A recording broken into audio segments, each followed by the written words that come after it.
नमस्कार, मैं Himani. Indian Tribune news में मैं आपका तहे दिल से स्वागत करती हूँ। पिछले कुछ दिन पहले भी हमने आपको अपने चैनल के माध्यम से खबर बताई थी नारायणा हॉस्पिटल को लेकर। फिलहाल इसमें मेरे पास अनमोल जी हैं, तो चलिए उनसे बात करने की पूरी कोशिश करते हैं। आज भी जो है प्रेस वार्ता यहाँ पे रखी गई है।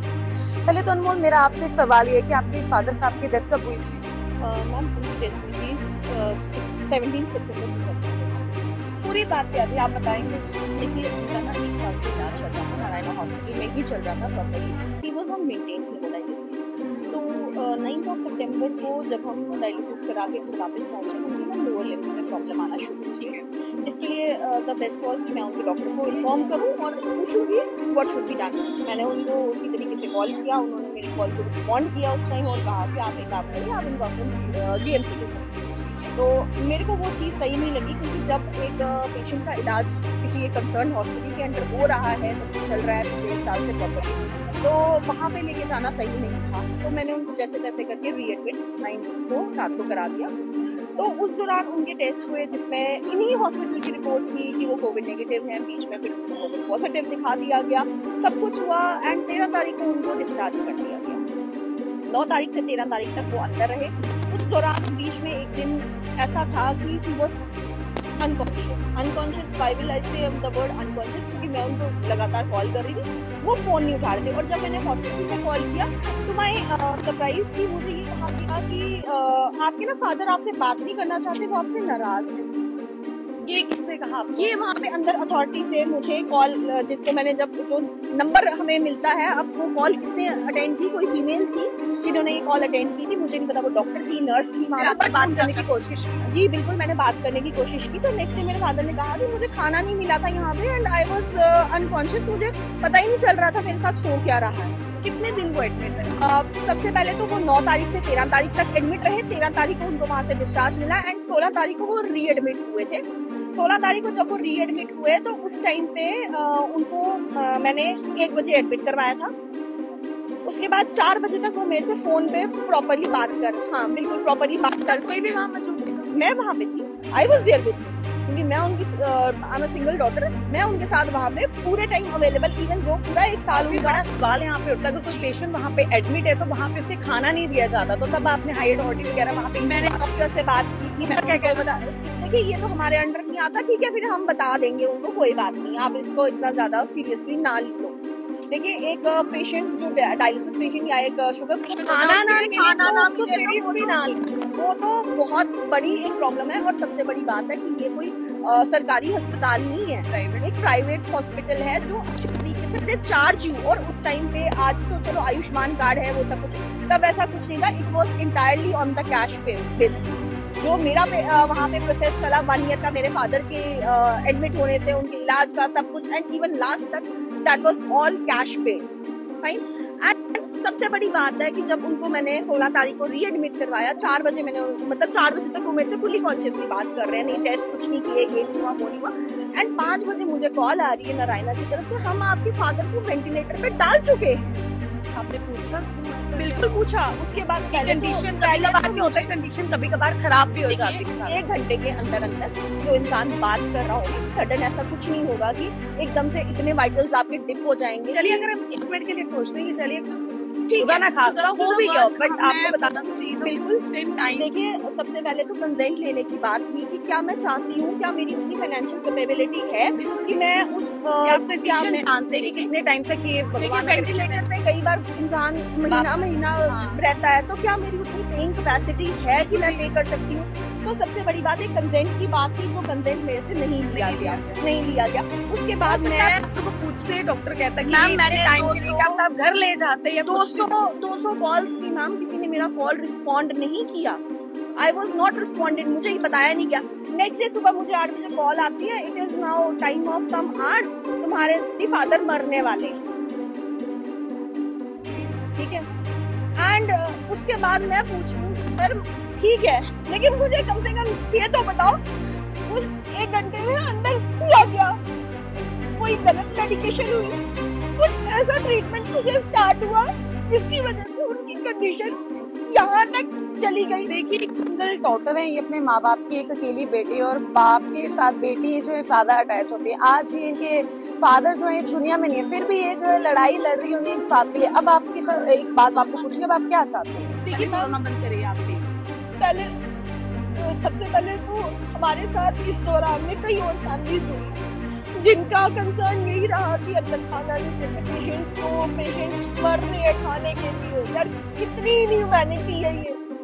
पेशेंट मेडिकल नेग्लिजेंस तो अलग चीज होगी, लेकिन कितनी हम लोग सोचते हैं कि चलो अगर हमारे घर का कोई भी बीमार है, खुदा न खास्ता हमारे माँ बाप बीमार है, कुछ भी है, हम गवर्नमेंट हॉस्पिटल में नहीं जाएंगे, प्राइवेट में जाएंगे, वहाँ पे ज्यादा केयर होगी। तो क्या लगता है आपको? क्या लगता है आपको कि कहीं ना कहीं आज आप क्या कहना चाहते हैं? तमाम लोग आपको इस समय देख रहे हैं। मुझे नहीं लग रहा कि अगर वो केयर उन्हें मिली होती तो वो मुझे छोड़ के गवर्नमेंट हॉस्पिटल तो शायद आप शायद उस टाइम अगर मैं लेके गई होती शायद आज वो मेरे साथ होते। द आयरनी इज दिस कि इन्होंने लास्ट में उनको ना कोविड पॉजिटिव बता दिया। मैंने अपने टेस्ट करवाए, आई वाज नेगेटिव, जबकि मैं उनके साथ थी वहां पे।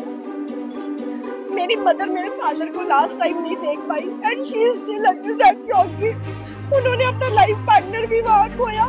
वो लास्ट टाइम उनको देख भी नहीं सकी। मेरे मदर की 2 हिप सर्जरीज हुई है। She is not in that condition कि वो फ्रीली चल सके and she is under shock from that very day till today कि वो उनको देख नहीं सकी। अब इस चीज के लिए मुझे बताइए क्या जस्टिस की आवाज उठाना गलत है? आप क्या चाहते हैं? देखिए मैं पापा तो वापस नहीं आएंगे, अब आप क्या इंक्वायरी किस लिए क्या चाहते हैं? मैं चाहती हूँ वहाँ सिर्फ मेरे पापा नहीं, जितने लोगों के साथ वहाँ गलत हुआ सबको इंसाफ मिले।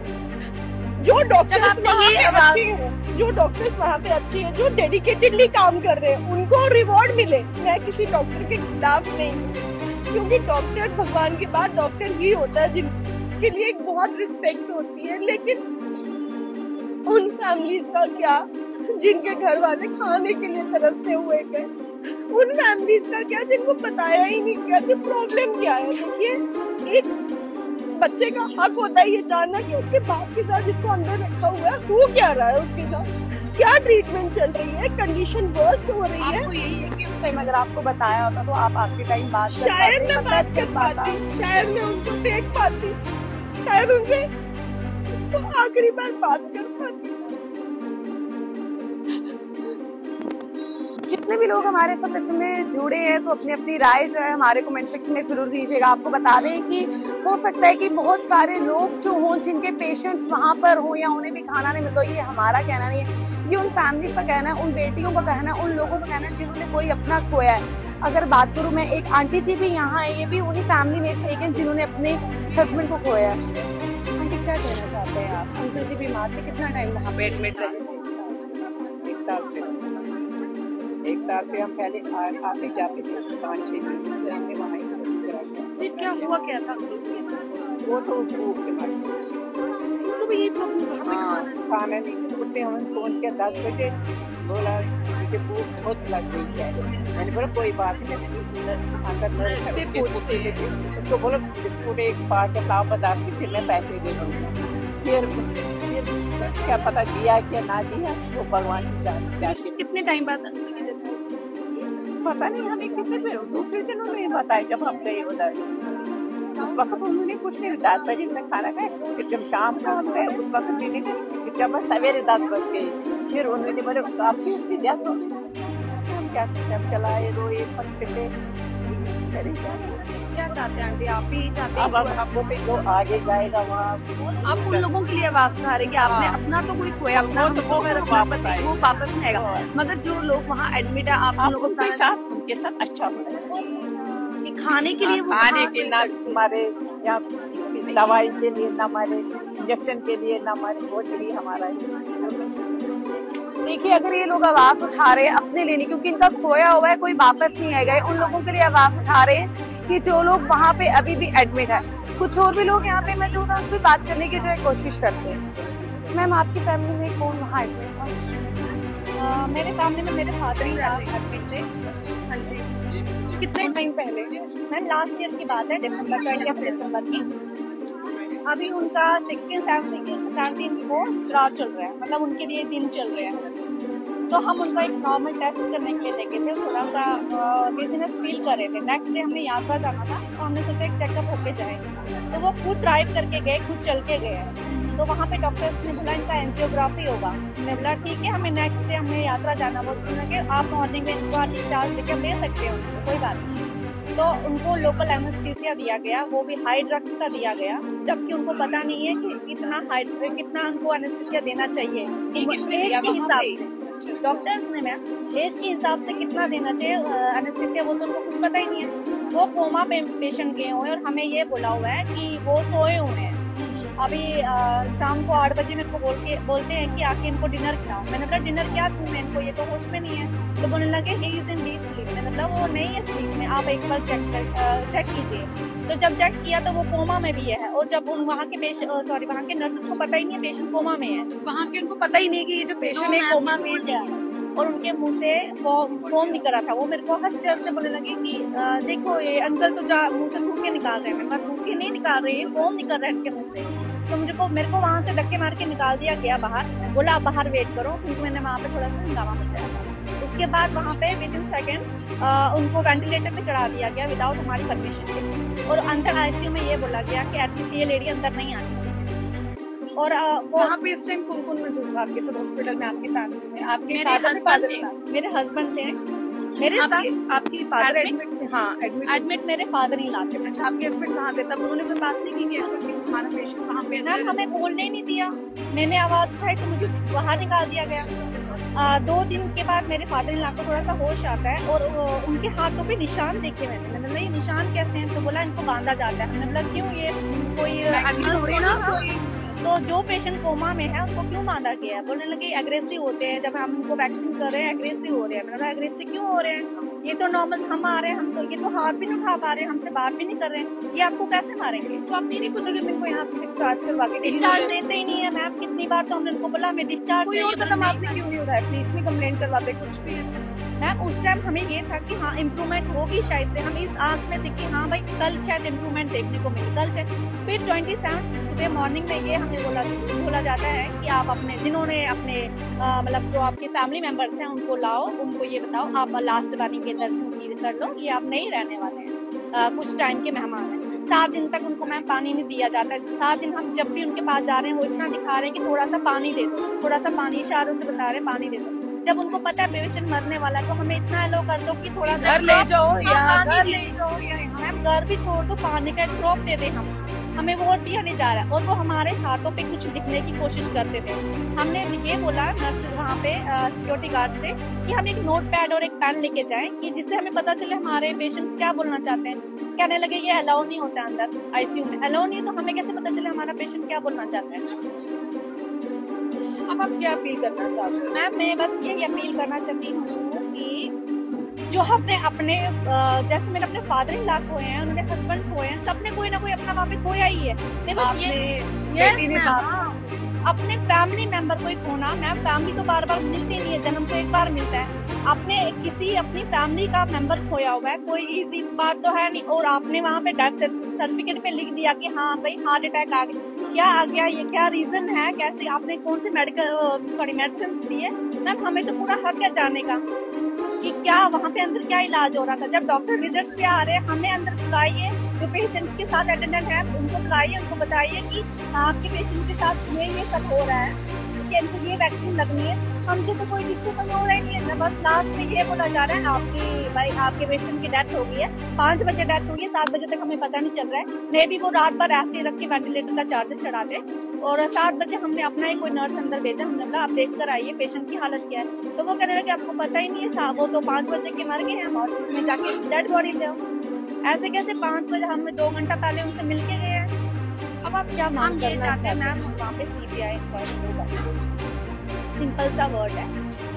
हम उनके खिलाफ मैम कुछ और एक्शन नहीं ले सकते हैं, क्योंकि हमारी इतनी पावर्स नहीं है, वो हमसे हाई पावर रखते हैं। बट हम नॉर्मल इंसान हैं, हम तो बस मीडिया में जाके अपनी आवाज उठा सकते हैं। मैं बस यही चाहती हूँ लास्ट में, आप मीडिया के थ्रू ये आवाज जितनी हो सके उतनी प्लीज आगे बढ़ाइए। all family connect हो और CBI confirm. Thank you. तो चलिए फिलहाल ये जो खबर मैंने आपको बताई है यहाँ ये वही फैमिली वाले हैं जिन्होंने अपना जो भी है कोई ना कोई खोया है। तो क्या कुछ कहना चाहते हैं आप भी तमाम जो लोग हैं अपनी राय जो है हमारे कमेंट सेक्शन में जरूर दीजिएगा। बात करो जरा इंडियन टर्बी न्यूज़ चैनल जो है किसी भी चीज की पुष्टि नहीं करता है, ना ही हम किसी चीज की रिस्पॉन्सिबिलिटी लेते हैं। ये वो लोग हैं जिन्होंने अपनी बात जो है मीडिया के चैनल के माध्यम से जो है आप तक रखी है। फिलहाल अगर ये चाहते हैं कि सीबीआई इंक्वायरी होनी चाहिए तो होनी चाहिए। अगर इस तरह की और फैमिलीज के लोग ये अवेयरनेस करना चाहते, बताना चाहते कि हमारे घर के सदस्यों के साथ क्या हुआ है, तो अगर कुछ भी कोई भी अपनी बात रखना चाहता हो तो हम उनकी बात जो है जरूर रखेंगे, मगर किसी चीज की रिस्पॉन्सिबिलिटी गए हम लोग वो नहीं ले रहे, ना किसी चीज की पुष्टि करते हैं। क्या कुछ कहना था इन लोगों का हमने लाइव आपको पूरा बताया, तो अब आप लोगों की क्या राय है जरूर हमारे कमेंट सेक्शन में दीजिएगा। ऐसी और जानकारी और अपडेट्स के लिए जुड़े रहें, बने रहें इंडियन न्यूज़ के साथ। मैं ही मानी, धन्यवाद। जय हिंद, जय भारत।